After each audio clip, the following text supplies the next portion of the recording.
النهارده هنتكلم عن انواع الطباعه. عندنا نوعين من انواع الطباعه، طباعه النقل الحراري والطباعه الديجيتال. هنتكلم عن طباعه النقل الحراري، وطبعا دي موجوده في كل بيت، اللي ان انا بستخدم المكوه، وهيبقى سهل عليا ان انا استخدمها. مش يعني صعب ان انا مثلا اجيب مكبس في الظروف اللي احنا فيها، فممكن عن طريق المكوه. والوسيط بتاعي هيبقى الورقه. هستخدم اوراق معينه للنقل الحراري ديت، بستخدمها لنقل الرسمه بتاعتي. الرسمه بتاعتي دي ممكن تكون رسمه انا اللي رسماها، ممكن رسمه من على الانترنت. بعمل التصميم بتاعي وببدا ان انا انقله من خلال المكوه. هي دي اللي انا هستخدمها النهارده.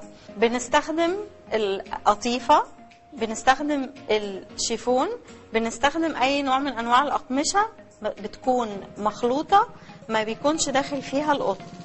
عندنا الطباعه نوعين، في طباعه ديجيتال ديت ان احنا بناخد صوره من الكمبيوتر على طول وبنطبعها بشكل مباشر. النقل الحراري هنستخدم اوراق خاصه بالنقل الحراري، ورق ترانسفير. الورق دوت بنستخدمه في نقل عن طريق الحراره بتاعتنا. هنا المصدر المكوه. طبعا المكوه دي بشكل مبسط، ممكن لو احنا في المصانع بيبقى في مكابس خاصه بالنقل الحراري ديت، بس احنا في كل بيت المكوه عندنا متاحه. فهي دي اللي احنا هنستخدمها النهارده، وهنشوف النتيجه بتاعتها النهارده ان شاء الله. ممكن نستخدم انواع قماش مختلفه، منها القطيفه، منها الشيفون. دي الحاجات اللي احنا هنستخدمها النهارده. هنستخدم الشيفون، وممكن نجرب على خامات تانية مختلفة. والأدوات اللي احنا هنستخدمها النهاردة هي حاجات بسيطة جدا. المكوة بتاعتنا، الشيفون، وورق النقل الحراري اللي احنا هنستخدمه النهاردة معانا.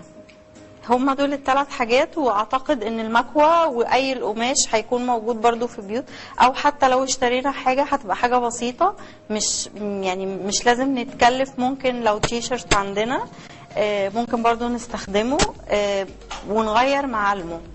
دلوقتي القماشة بتاعتنا اللي هي الشيفون، طبعا احنا بنقفلها عشان الشغل بتاعنا يطلع نظيف.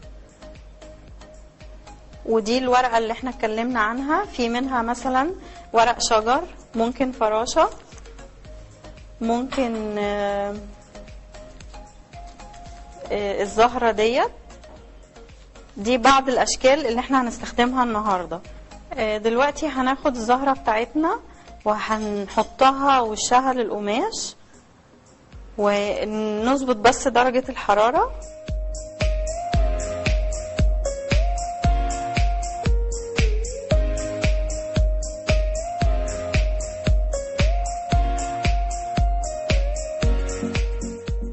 ممكن نعمل تكرار لنفسها برضو، ممكن تطلع لنا اكتر من طبعة. وطبعا بالراحة، لان حرارة المكوى لو عليت ممكن القماشة نفسها تسيح معانا.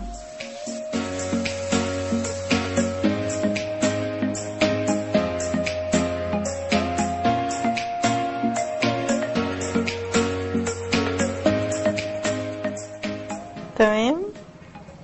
ممكن ناخد شكل تاني اكن الفراشة على الزهرة بتاعتنا دي، وهيبقى ده شكلها. هنشوفها برضو دلوقتي.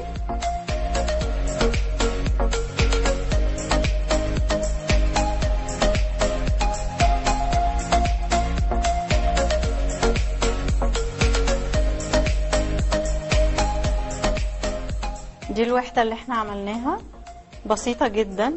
ممكن نعملها على طرف طرحة، وهيبقى كده انا لابسه حاجه محدش لابس زيها، وهيبقى الشكل بتاعها مميز.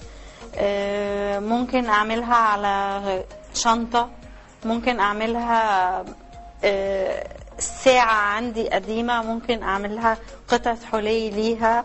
ممكن استخدمها في الشنطه بتاعتي، ان انا اعملها في الشنط كده، هيبقى الشكل بتاعي باين. ممكن اعملها سكارف، ممكن افكار كتيره. هناخد ديت ورقة شجر برضو ممكن نستخدمها. كل ما هزود كل ما الرسمة بتاعتي هتبدأ تظهر، لان انا ممكن نفس الورقة اطبع بيها اكتر من مرة. طول ما فيها لون كل ما انا ممكن اطبع بيها اكتر من مرة.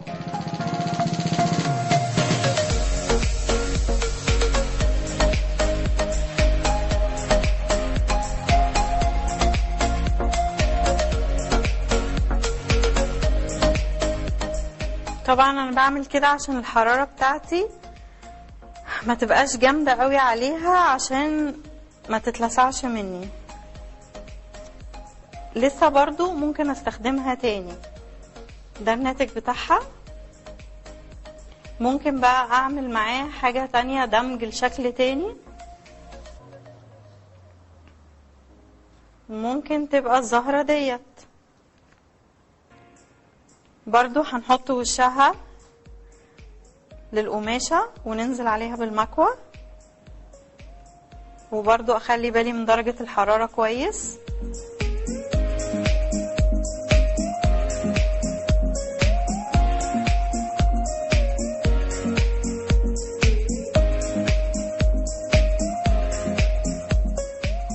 ده الشكل بتاعي، ممكن استخدمه في لوحة. ودلوقتي هنشوف اخر قطعة معانا.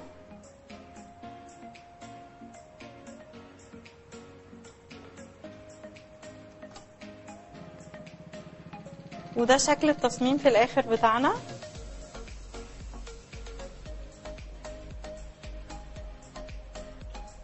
ممكن ان انا استخدمه في اشارب او في بندانة او في سكارف. ممكن اعمل منه شنطة، ممكن اعمل منه حاجات كتير. وممكن نطبع على اقمشة كتير مختلفة، زي القطيفة، زي ما ممكن على شنطة، ممكن على الجاكيت جينز، حسب الخامة اللي عندنا في البيت متاحة.